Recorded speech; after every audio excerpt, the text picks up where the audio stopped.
Hey, what's up and welcome. I am Matthew Msingati and I am your script doctor from Dibaza. Why in South Africa we can't craft compelling TV shows? We can't make series. Our television now it's boring. As a result, DSTV is cancelling a lot of shows. So in this video, I am going to help you to gain a skill that will assist you to craft compelling TV shows. These guys are just lacking on the fundamentals of story, simply because in South Africa, we think that film or story, it's big cameras, big production, celebrities, as you might have seen them. Very few television shows that doesn't boast with their big names on the screens. Let me tell you the secret. Names are not important.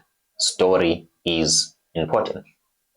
So where do we begin? What is their fundamental mistake? Here is the problem. South African scriptwriters, when they are writing television shows, they only write the first season. That's what they are good at. When it comes to the second season, they run out of creativity. They run out of creative juice. They lack stamina and endurance. Why? Simply because story is difficult. Okay. And surprisingly, or very sad, that it is the most underlooked skill or undermined discipline. Everybody feels like they can write. If maybe you've been acting on Isitingo and you've appeared in big productions, for some reason you just feel like you can pull it off.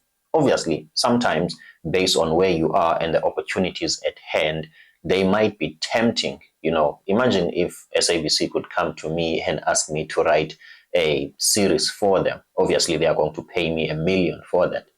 Don't you think I will do that? So that's what other people are doing because of the opportunities available to them. And then they start to think that they can write. Well, that's why they are producing boring movies, simply because they only write season one. This is the problem. In case you don't really agree with me, check at what happened to Uzalo. Uzalo was Uzalo and everything was Uzalo only on the first season. The second one, it was far from it. So this means that the writer only focused on season one, and that is it. They think that they can somewhat make it to season two without planning. Okay. Proper planning prevents poor performance. So this means that you have to plan, more especially the story. So when you are getting into writing a TV show or a series, what is the most important thing that you need to consider first?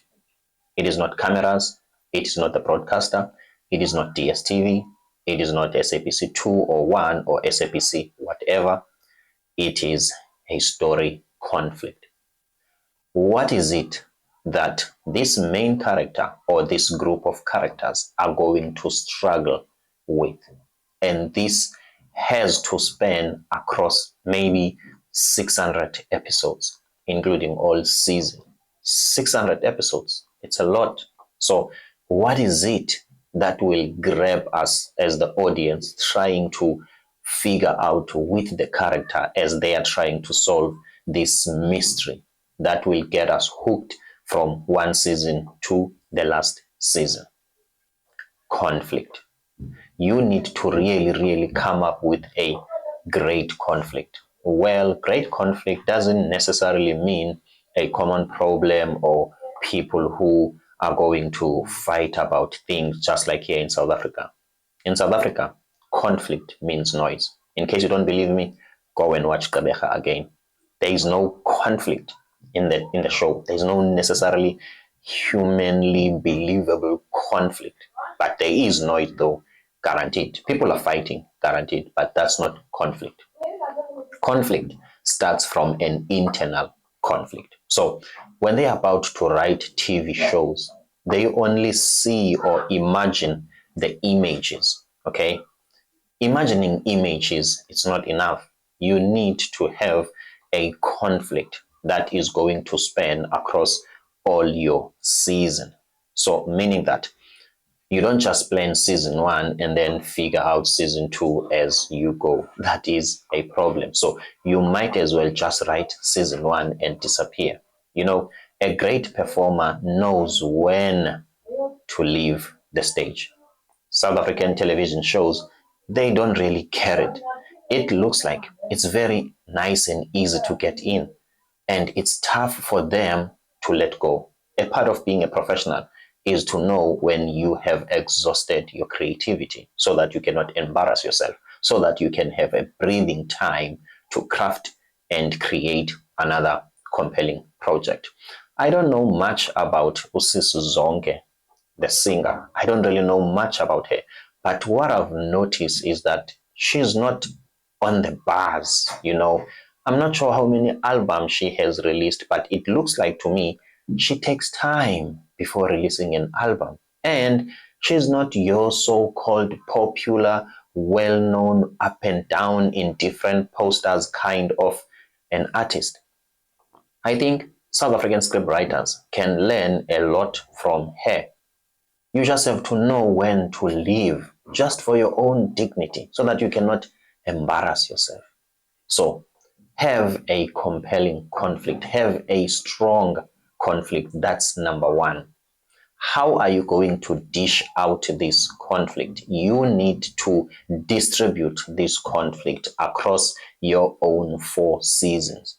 Not just one season, no, across your own 4 seasons. You need to craft and plan and have some cliffhangers, things that are going to push us to look forward to season 2, so that everything could be in sync. So, meaning that you don't just get into season 1 and that is it. No, you plan the entire thing. Now that you've got a great conflict, then you distribute the conflict. How is it going to span across all these seasons? And then you name your seasons accordingly. For instance, season 1, the beginning; season 2, the collapse; season 3, the reunion. Okay, simply because each and every season has got some sort of a great message. And then from then, you take that conflict, you distribute it in your own episode. Okay, that's why also episodes have got name. Okay, episode 1, the beginning; episode 2, the rise of the conflict; episode 3, and whatever. One of the greatest weakness that makes South African television shows very poor and weak. South African script writers cannot differentiate between the location and the setting. Gqeberha, the Empire, where it was shot in Gqeberha, where is the setting of the story in Gqeberha? You guys can improve from that. Kings of Joburg, where it was shot in Joburg, what is the story world? It's Joburg. Queenstown Kings or whatever, where the film was shot in Queenstown, what is the setting of the story in Queenstown? Well, Natal City, where it was shot in Tanzania, where is the setting of the film in Tanzania? Isn't supposed that stories are constructed from imaginary world? It's a sort of an imaginary world. Why does it really has to be? Simply because we are not making a documentary here. This doesn't have to be realistic. Only we have to communicate a message, intent, purpose, clarity, specificity. That's what makes a great movie. If I would write a film, I will never call it Timbaza, simply because I was born in Timbaza. I know much about Timbaza. Well, to some other people, there's nothing important about Timbaza. But if I can tell a story, something that happens in Timbaza, something that inspires me about Timbaza, something that is unique and different about who we are as people, as a community in Timbaza. And first, not name the film Timbaza. That's too poor. Just give the film title a different title. The setting. The setting doesn't really have to be in Timbaza. The location, though, could be in Timbaza. Do you think that every movie that was shot in Hollywood, the name of it is Hollywood, and the setting, it happens in Hollywood?